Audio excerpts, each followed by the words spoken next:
pada siang hari ini kami akan menyampaikan kinerja dan juga implementasi atau pelaksanaan APBN tahun 2023 sampai dengan akhir bulan Juli. Ini juga tentu seiring dengan kinerja perekonomian nasional yang cukup baik yang minggu lalu disampaikan oleh BPS. Dan tentu pada bulan Agustus ini Kementerian Keuangan sedang mempersiapkan untuk RUU APBN 2024 yang nanti akan disampaikan oleh Bapak Presiden minggu depan tanggal 16 Agustus. Jadi untuk APBN tahun anggaran 2023 bulan Juli, saya akan sampaikan pelaksanaan dan perkembangannya yang nanti kemudian kita akan ikuti juga dengan berbagai pertanyaan yang disampaikan oleh teman-teman wartawan. Di dalam konferensi pers ini seperti biasa saya akan memulai dengan kondisi APBN yang dipengaruhi oleh perekonomian yang nanti akan secara detail di masing-masing bagian. Sampai dengan akhir Juli, APBN kita dari sisi pendapatan negara mencapai 1.614,8 triliun.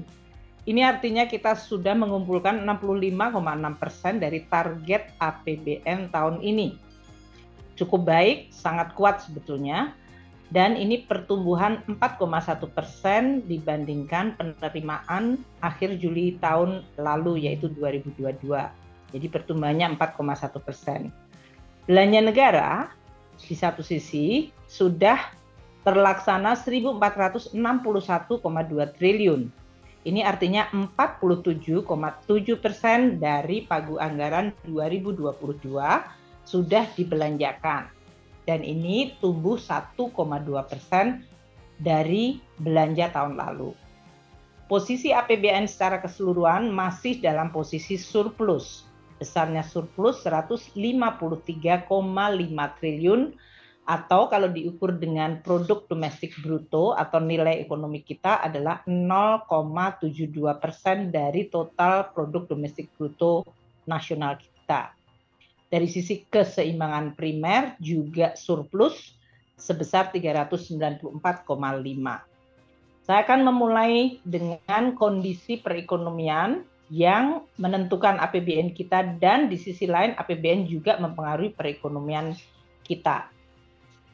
Pertama, dari sisi perekonomian global, kita melihat kondisi perekonomian global masih menunjukkan kondisi yang lemah. Dilihat dari PMI manufaktur global yang dalam posisi kontraktif, yaitu di bawah 50.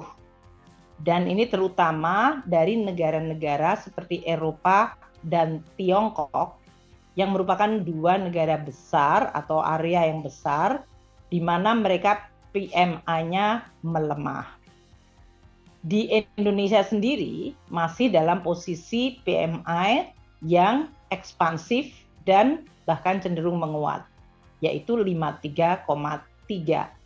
Kita lihat di sini kalau di Eropa sangat turun, kemudian Tiongkok dalam hal ini juga masih di 49,2, Amerika Serikat juga negatif, Jepang juga negatif. Jadi di sebelah kiri adalah negara-negara besar yang semuanya dalam posisi PMI manufakturnya kontraktif, yaitu di bawah 50.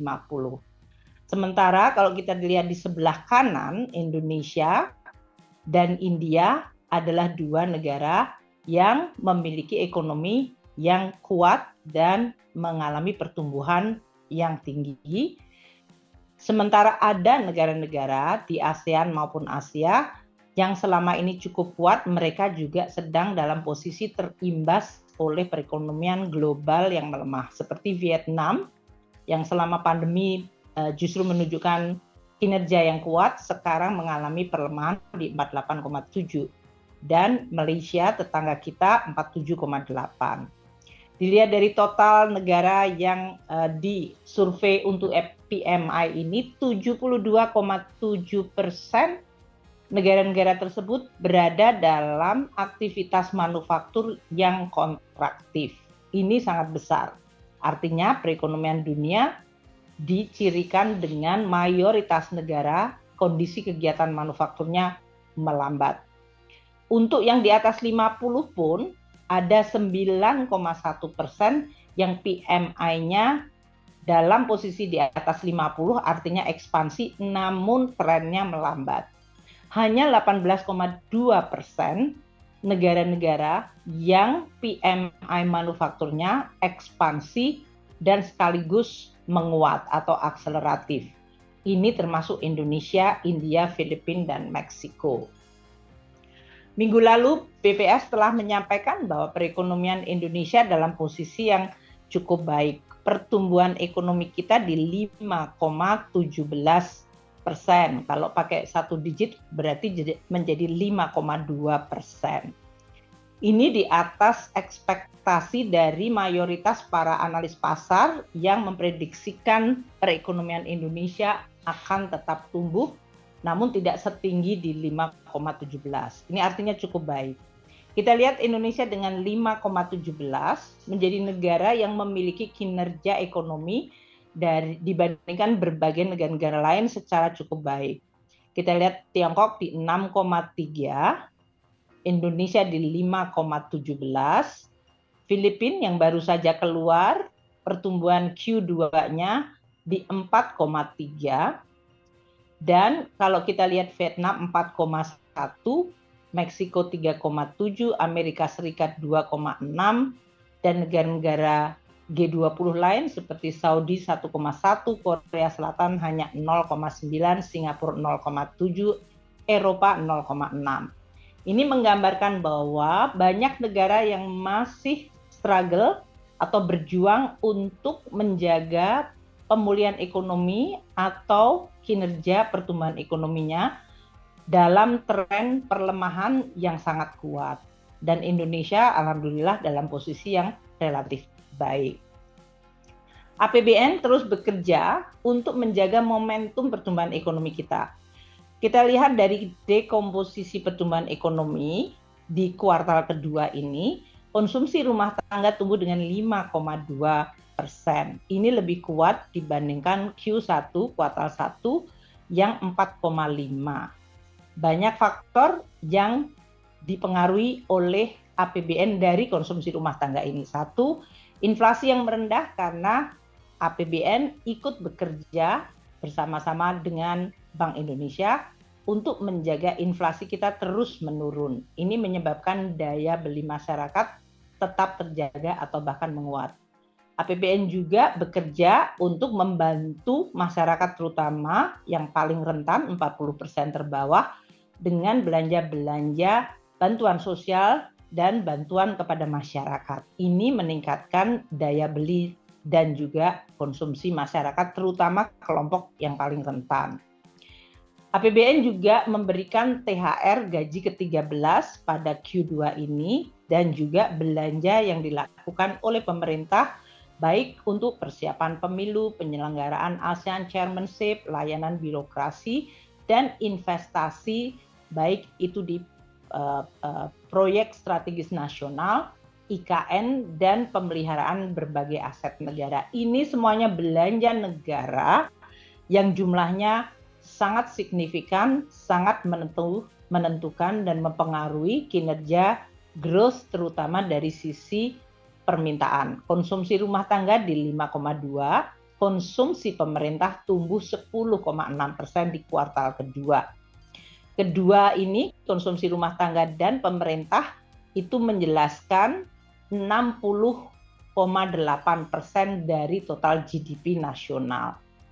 Sementara itu investasi atau PMTB, pembentukan modal domestik bruto, tumbuh juga cukup kuat, 4,6. Ini lebih kuat dari kuartal 1 yang 2,1% pertumbuhan. 2021 dan 2022 tumbuh sangat tinggi, sehingga pada 2023 ini di mana terjadi normalisasi harga komoditas dan perlemahan ekonomi global, tentu ekspor kita kinerjanya juga dipengaruhi, sehingga pertumbuhannya menjadi minus 2,7.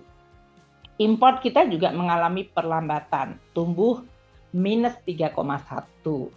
Dan inilah yang menyebabkan external environment atau lingkungan eksternal menjadi faktor yang harus kita waspadai.